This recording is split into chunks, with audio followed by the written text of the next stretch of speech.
Imagine a sunny beach in Miami. Glittering beau monde, laughing, surfing, flirting, and smiling. Sounds of the ocean, a very relaxing vibe. Time seems to have stopped here so that everyone can only rest and enjoy themselves. But wait, fuss and panic starts at the beachside bar. Manager's face is convulsing, he's running around, screaming, glued to the phone, and he's obviously on the edge. The bar has run out of premium rosé. The elegant crowd must not suffer such a blow, they must get what they want. That's why a helicopter is urgently called. It will be here in a short time, and the bar staff will unload cases with long-awaited pale pink bottles. Then this ambrosia will fill up the luxurious glasses again. The harmony will be restored.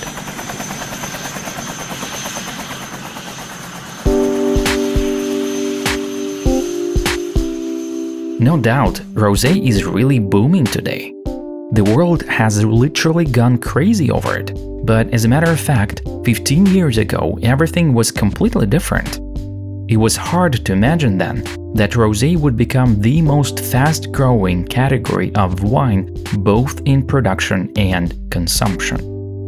Since about that time, the average price of a bottle has grown threefold, from 5 to 15 euros. Moreover, there are wines that are almost 200 euros per bottle. It is, how shall I put it, nonsense. Rosé wine is light and young. It's not a part of some great collection wines from old cellars, so people do not pay for an aging. Nevertheless, not so long ago the drink won its place in the highest wine ranks. How come? That's because about 15 years ago, one person placed a bet on it.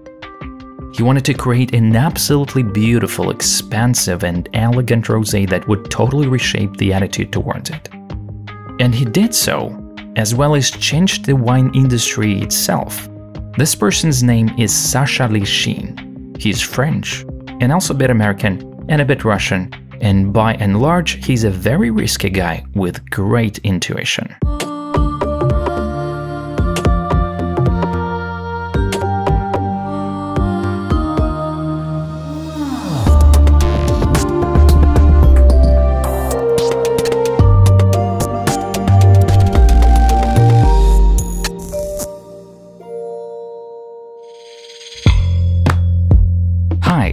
Welcome to Control Shift, a podcast by Libo Studio and Humbleteam.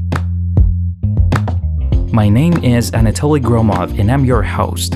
In this podcast, we discuss stories of professionals, their shifts, and most importantly, the difference they make in the world.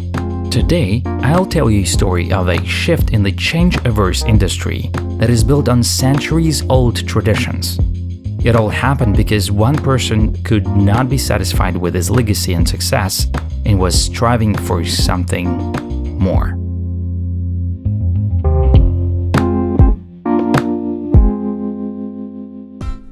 What is rosé wine anyway? Yeah, it's when you mix leftover white and red wine, haha. No. I mean, what does rosé mean for the consumer and the producer? Something lovely, pleasing, certainly light and summerish, and definitely not serious. That's what it's always been like. But not serious equals not expensive. So yes, rosé has been popular, no doubt. But it was hard to imagine two aristocrats in a castle with magnificent dogs beside them and gourmet dishes on the table, bringing a glass of rosé to their noses, next leisurely breathing in the aroma, then sipping and having an eye-rolling orgasm. Nope. To get the rosé vibe, just look at Edouard Manet's A Bar at the Folies Bergère. It was a variety and cabaret show in Paris in the late 19th century. In this painting, the barmaid lost in thought is gazing through us, and on both sides of her are beer, champagne, and rosé. And that's it. There was the kit for the visitors to warm up and enjoy simple and fun entertainment. That's pretty much what Rosé was about. And another thing. In the middle of the 20th century, legendary Mateus was introduced to the market. Again, unpretentious and inexpensive, this Portuguese rosé became almost the most popular wine in the world for a while. It made up 40% of all Portuguese wine exports. Everyone loved it. Elton John, Jimi Hendrix, but never mind those rock stars, Saddam Hussein's cellars were stacked with this exact wine. And American soldiers too preferred this wine for breakfast, lunch and dinner both in the Middle East and in Vietnam. Long story short, winemakers would have felt fine working with rosé. It's obvious that this wine has never lacked popularity. Moreover, the diversity of the fanbase was impressive. All kinds of people from artists to Middle Eastern dictators. However, it never occurred to anyone to lift rosé to the rank of great, complicated and elite wines. Well, it would indeed be something like making a premium class kombucha. This lightweight was basically what Sasha Lishin, quite an expert in wine business, made up his mind to challenge. What's particularly interesting, Sasha decided this from a somewhat peculiar position. From family vineyards of the most traditional region in the world, Bordeaux, and being a son of the great wine king.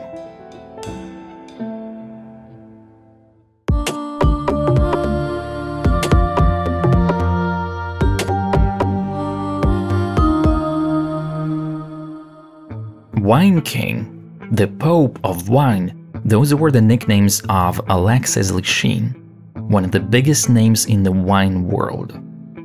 In his youth, he used to work as a correspondent in a newspaper. While gathering material for an article in one of French chateaus, he realized that he wanted to study winemaking. So he just stayed in this chateau for several years and acquired quite an expertise in wine. In the 1930s, he moved to the US, where he kicked off the supply of French wines to local restaurants. The timing was perfect. Prohibition has just been cancelled. America learned to drink again, and they got a good teacher. Alexis built wine lists, the hallmark that the restaurants are still proud of, popularized French wine culture and encouraged wine literacy in general.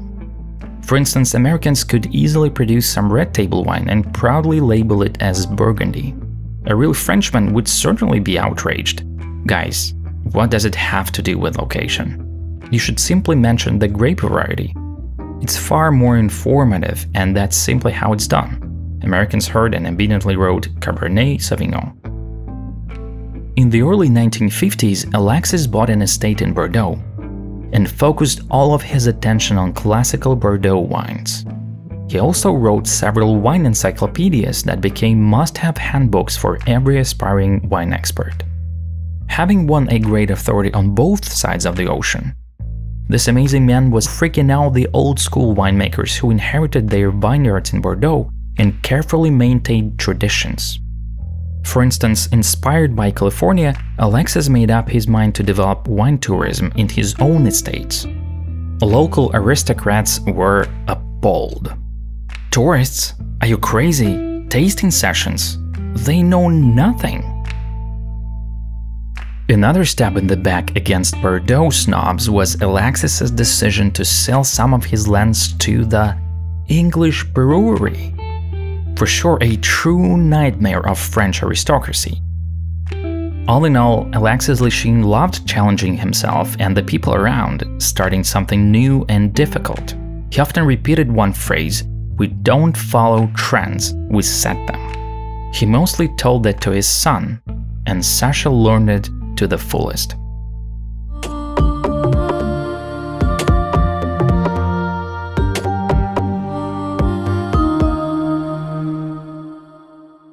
In 1989, Alexis Lishin passed away, and his son Sasha inherited the Chateau Prieur Lishin estate.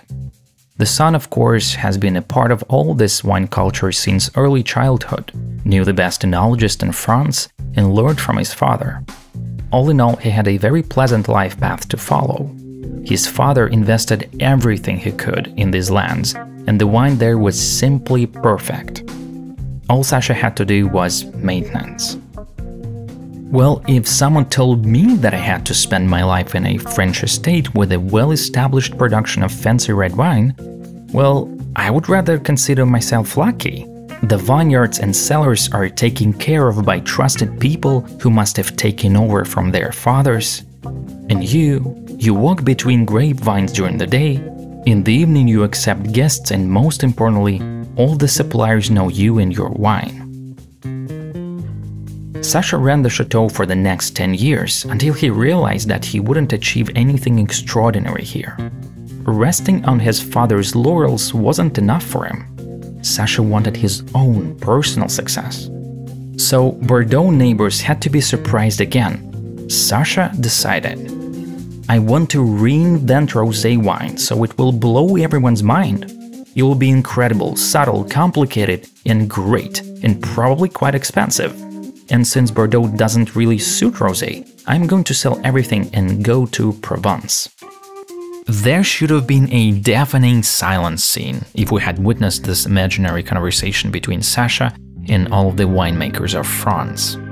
Just imagine, aristocrats in the castle reading the news in the morning newspaper, raising their brows, and a couple minutes later letting out a slight nervous chuckle.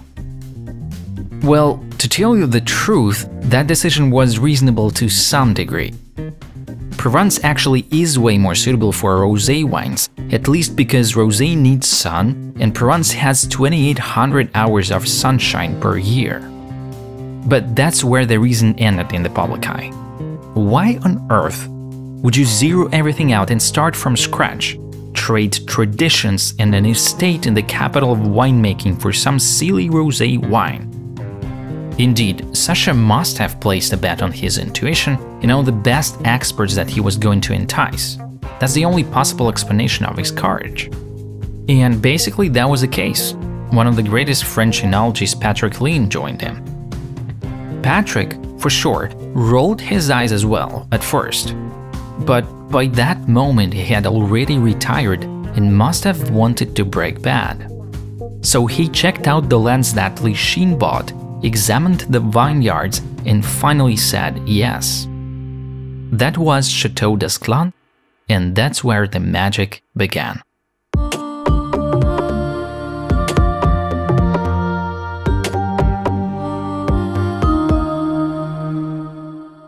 Oh, dear listeners, it would be great to dive deep into technology with you. But I'm afraid in that case we'd have to make a whole separate season.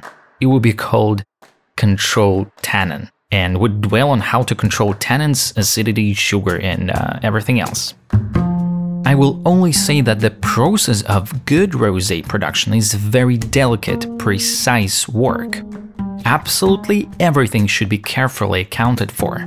Time of grape harvesting, time of contact allowed between grape juice and skins, best temperature for aroma development, fermentation temperature, and you also have to select the right material for a wine to age. In general, the same goes for any type of good wine, but there is an additional challenge with rosé. Basically, it's produced with the technology of red wine production. However, by design it should remain light and fresh, which are normally the qualities of white wine. So the line here is really fine. Rosé is probably, wine-wise, the most difficult wine that I've ever had to make technically. And basically, it's the key is to get that balance between fruit and acidity, and to keep the freshness and to keep the color out, because it's pretty in pink, I guess. That's what Sasha says in one of the coverages of Chateau d'Esclans. He talks to James Sackling, one of the most well-respected wine critics in the world. Remember this name, we'll get back to him later. In short, fine-tuning all these fragile, almost alchemical processes has begun. Well, I haven't walked along the chateau, and there is much I don't know, but one thing's for sure. No one has ever invested so seriously in the unserious wine. That was exactly the craziest part. And just like that, from the first vintage in 2006, an angel was born. I mean, Whispering Angel, the first wine from Chateau d'Esclans. Did you hear something? Yes, I did. I think they're whispering. I think the angels are on their way. Oh, fantastic. I can't wait. No, we need to drink. Good. Drink then. Yes, we will. Drink then, said Sasha and Patrick Leon, and I will follow this advice.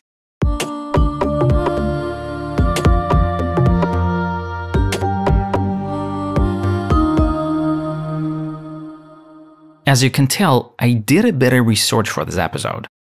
Naturally, I had to try the wine that I'm talking about. And I also invited my partner, Ioanna, to share our impressions. Hello, it's a pleasure to be here. Very official. Good start. Disclaimer is that we're not wine experts at all. Yes. But I decided that ordinary degustation is too simple. So I added a little twist. I put 2 bottles of different rosés in front of us. I got rid of the labels so Ioanna could not tell what's in front of her. Do you have any idea which one is? Because they actually have different color, right? They have different color. One is much more lighter. It can almost be like white wine, but it has a little hint of pink rosé. And then we have a much darker rosé, very intense color. And my expectations would be that the one with less color tastes much lighter then. Okay. To control shift.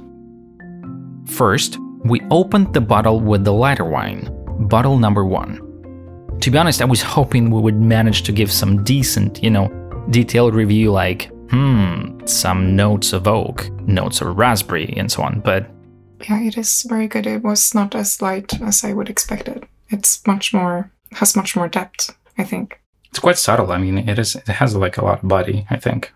Do you feel like it's good, or like is it like outstanding type of wine? No, I don't think it's outstanding. I don't know. I'm not convinced yet. I don't know. It's a bit too sour for me. A bit too sour. Yeah, okay. Or too bitter. Yeah. Okay. So for Ioanna's taste, the light wine surprisingly turned out to be too much. Well, next to bottle number 2, the wine with rich pink color. Cheers. To podcasting? To podcasting. This is sweeter. It's much more lighter.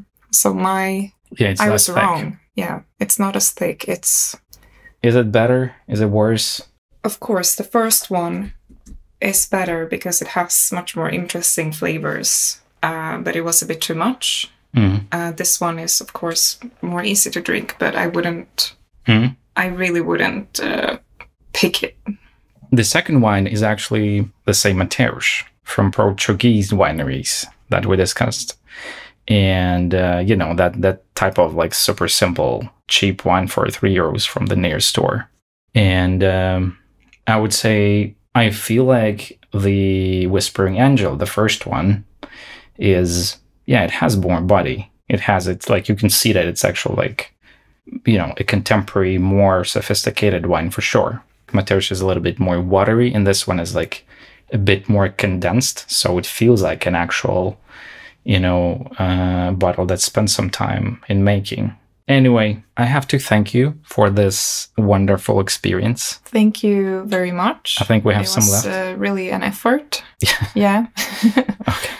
Good. I think there's going to be a little bit of a leftover so we can use it, watching some TV show. Sounds good. Okay. Yeah. Thank you.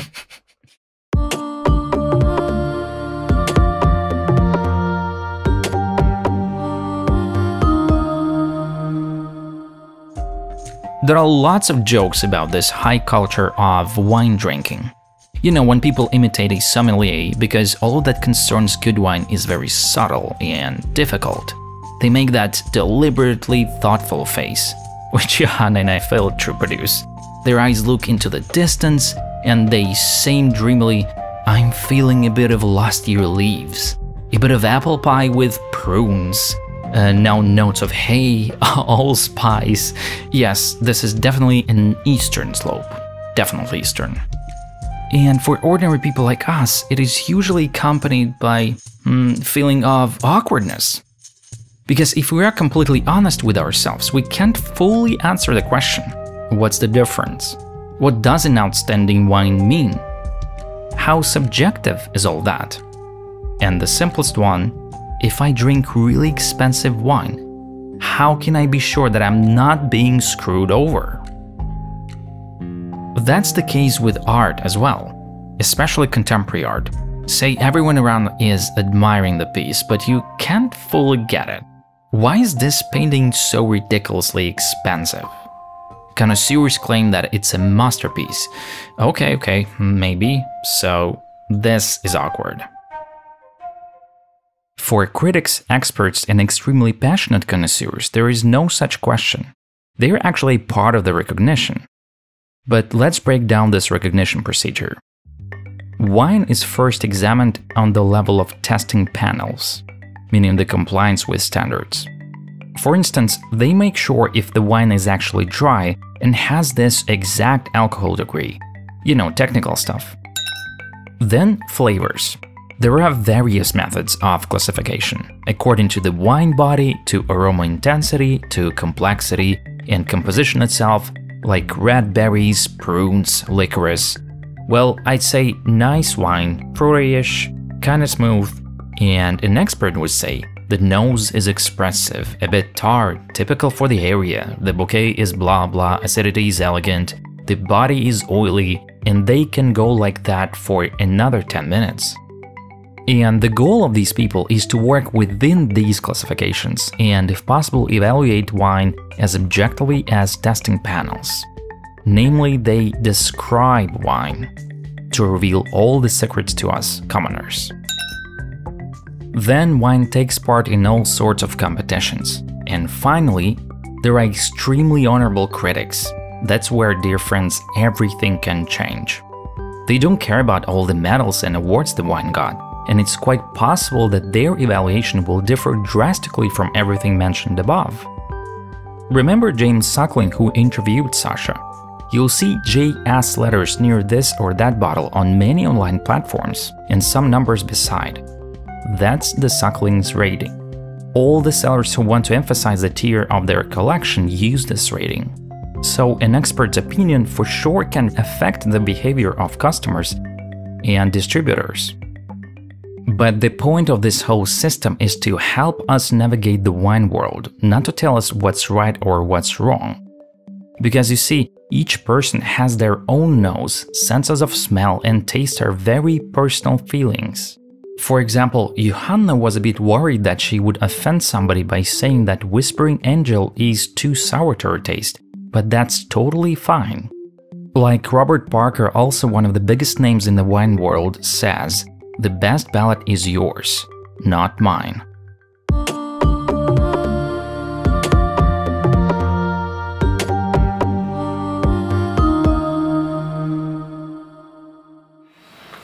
It's one thing to make a great wine, but creating a totally new category of wine, a luxury rosé, retailing at $100 a bottle is a rare achievement. That's exactly what Chateau d'Esclans has done with Garou under its owner, Sasha Lichine. It's clear that Garou has joined the short list of the world's must-have wines, and rosés like Esclans' Whispering Angel have become wines of choice in the luxury market. This is European Winery of the Year 2014 praising Sasha Lichine's genius. He got widely recognized. Whispering Angel, $22 a bottle, was included in the top 200 wines in the world list. And another wine by Chateau d'Esclans mentioned in the speech, Garou, $100 a bottle, was awarded by that same James Suckling 98 points out of 100. However, every startup founder knows this simple truth. It's one thing to make a good product, selling it, it's a completely different task. And that's exactly the problem that Sasha Lichine and his beautiful wine have encountered.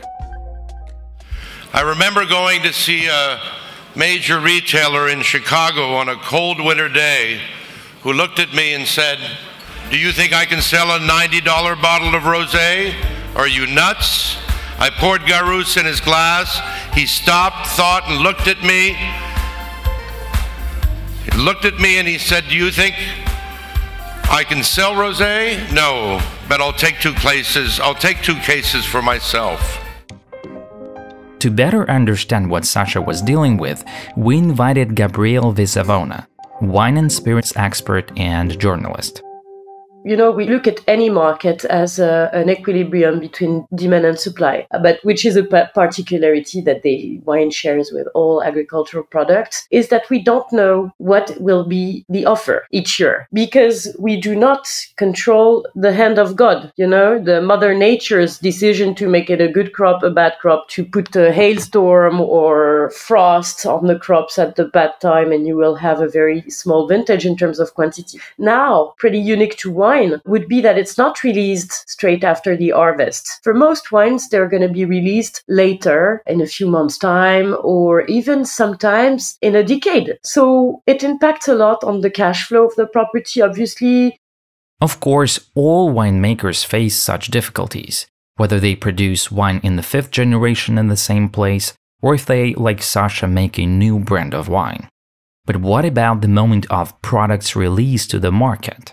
You know, we've been making wine since thousands of years. And, you know, of course, we've been fine-tuning the way we make them. But then it's the same technique, more or less. It's always going to be wine. For a new category, you don't really know when it's going to take. It's a combination of many things that all need to be consistent with one another. The first one, obviously, it's the taste. Depending who you address to, you need to have a taste that is going to be consistent with all your marketing. Then the label, the price positioning, the storytelling behind the brand, and obviously distribution. Distribution.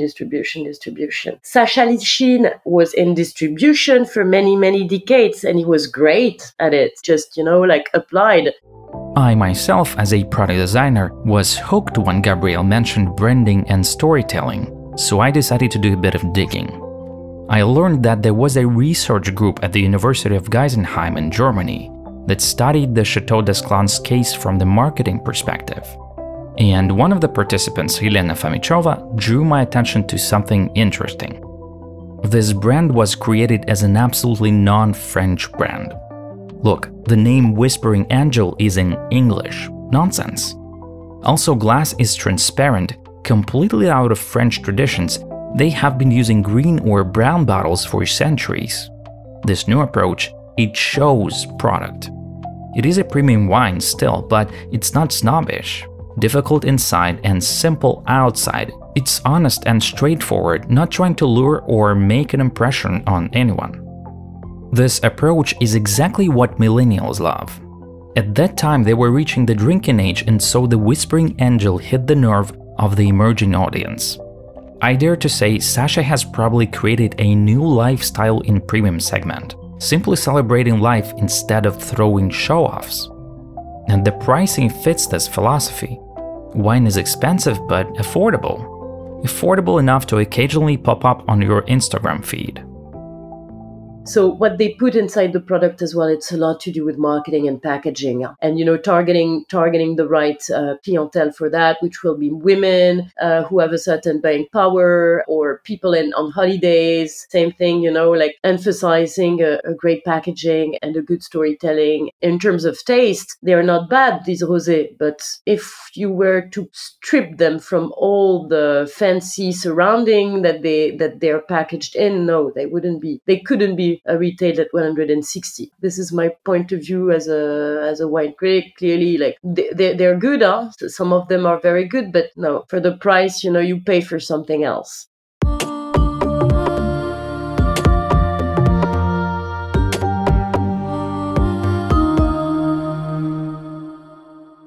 And since we've touched on the topic of the marketing, I'm gonna tell you a short story of how great marketing pulled out another product from the luxury section and turned the industry upside down. And this is the story of Scentbird. The founder of this startup has identified a problem. When you buy perfume, you spend a lot of money and you commit to it for a long time. Bottles are usually huge, so you either use it 7 days a week or it spends years on your shelf.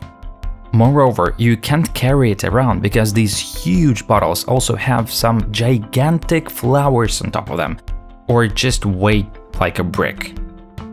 So that's how Scentbird was born, a company that works with original perfume manufacturers, including big names like Prada and Versace.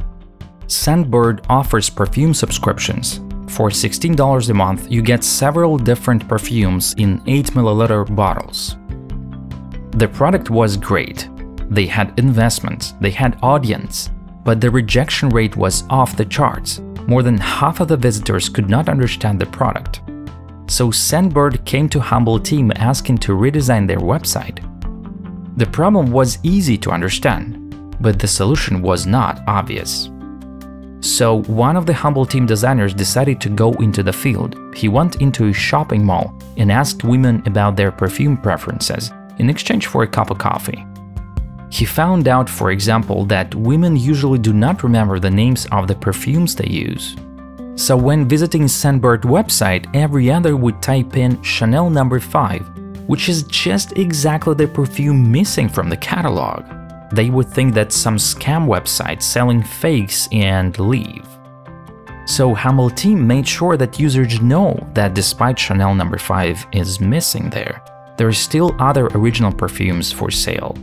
But the main thing Humbleteam came up with was a quiz that helps identify your preferences and based on them offers you perfumes to try. In the end, after all these adjustments, the conversion increased by a whopping 30%. If you are curious about more cases like that, visit humbleteam.com.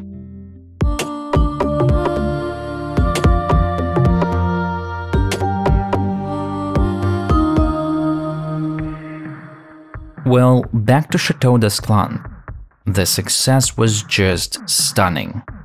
During 2007-2008, Sasha produced 130,000 bottles, and 8 years later, the production boosted 20 times, 2.5 million bottles.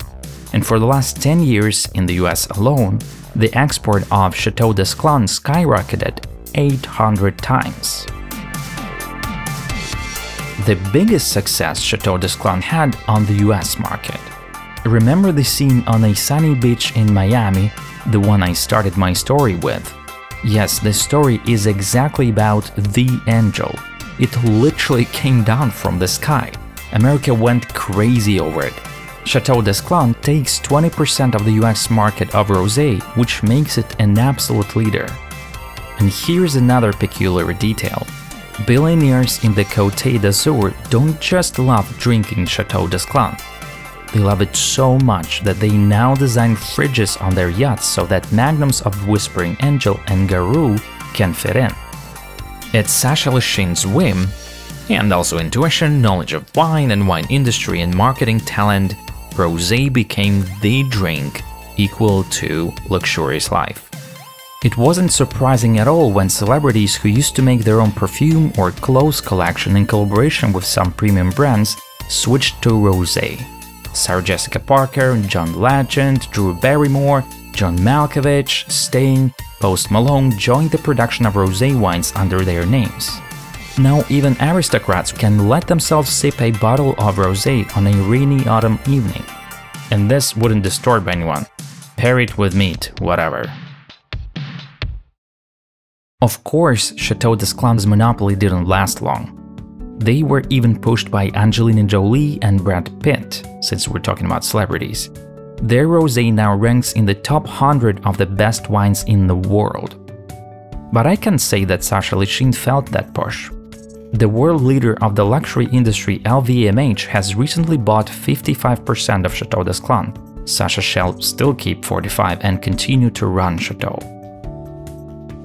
Once Alexis Leshin said to his son, "If you want to learn something about wine, buy a corkscrew and use it." Well, only the wine king could put it so briefly and clearly that it's time to stop listening to podcasts and to put theory into action. Responsibly. Control Shift was brought to you by Libo Studio and Humbleteam. Sound design for this episode was created by Ildar Fatakov, and also special thanks to Blue Dot Session. The names of everybody who worked on this episode you can find in the description. And I'm your host, Anatoly Gromov. See you in 2 weeks.